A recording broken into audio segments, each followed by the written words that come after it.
আসসালামু আলাইকুম রহমতুল্লাহি ওবরকাতুহু। প্রিয় বন্ধুগণ, রাসূল সাল্লাল্লাহু আলাইহি সাল্লামের উপদেশ 10টি কাজ সবসময় করবেন। রাসূল পাক আমাদেরকে উপদেশ দিয়েছে 10টি কাজ সবসময় যদি উম্মতেরা করে তাহলে সেই উম্মত ভাগ্যবান হয়, তার ভাগ্য খুলে যায়, সে সহজে ধনী হতে পারে, তার কোনো দিন দরিদ্রতা থাকবে না।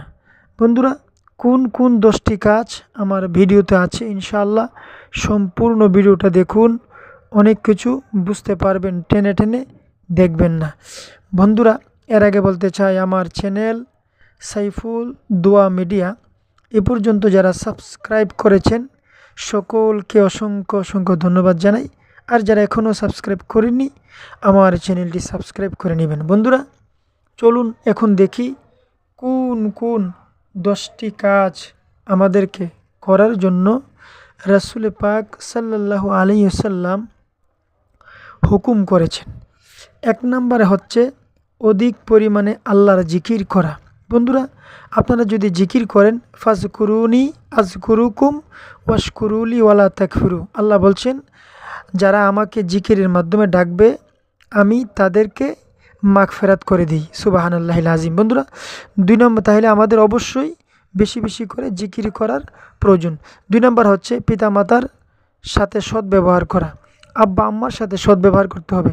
আল্লাহ পাক কুরআনুল কারীমের মধ্যে বলেছেন, তোমরা কি করো, আমি আল্লাহকে বই করো, ইবাদত করো আমি আল্লাহর, এবং তোমরা পিতামাতার খেদমত করো, পিতামাতার সদ্ব্যবহার করো, পিতামাতার সাথে ভালো ব্যবহার করো, আমি আল্লাহ তোমাদেরকে ধনী বানাই দিব। বন্ধুরা, তাহলে অবশ্যই আমাদের পিতামাতার খেদমত করতে হবে। 3 নম্বর হচ্ছে আকিক পাথরের আংটি আঙ্গুলে পরিধান করা। যদি পারেন, সম্ভব হয়, আকিক পাথরের একটি আংটি ডাইন হাতে ব্যবহার করবেন। এটা অনেক নেকজনক কাজ এবং সুফলজনক কাজ, ভালো কাজ।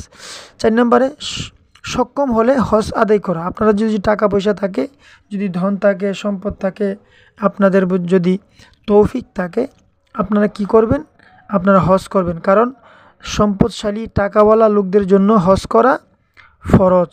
বন্ধুরা, 5 নম্বর হচ্ছে উৎকৃষ্ট ফসলের চাষ করা, অর্থাৎ ভালো ভালো ফসলের চাষ করবেন, যেমন ধান চাষ, গম চাষ এবং বিভিন্ন সবজি, এগুলি চাষ করা, এগুলি উৎকৃষ্ট ফসল। রাসূল সাল্লাল্লাহু আলাইহি ওয়াসাল্লাম বলছেন, তোমরা কি করো, উৎকৃষ্ট ফসলের চাষ বেশি বেশি চাষ করো। 6 নম্বর হচ্ছে বৃহস্পতিবারে নখ কাটা।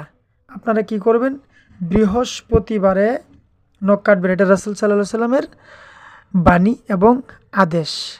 বন্ধুরা, 7 নম্বর হচ্ছে ব্যবসায় বাণিজ্যে অঙ্গীকার রক্ষা করা। আপনি যখন ব্যবসা বাণিজ্য করবেন, কারোর সাথে অঙ্গীকার করলে, তার সাথে কথা বললে সে কথা রক্ষা করবেন।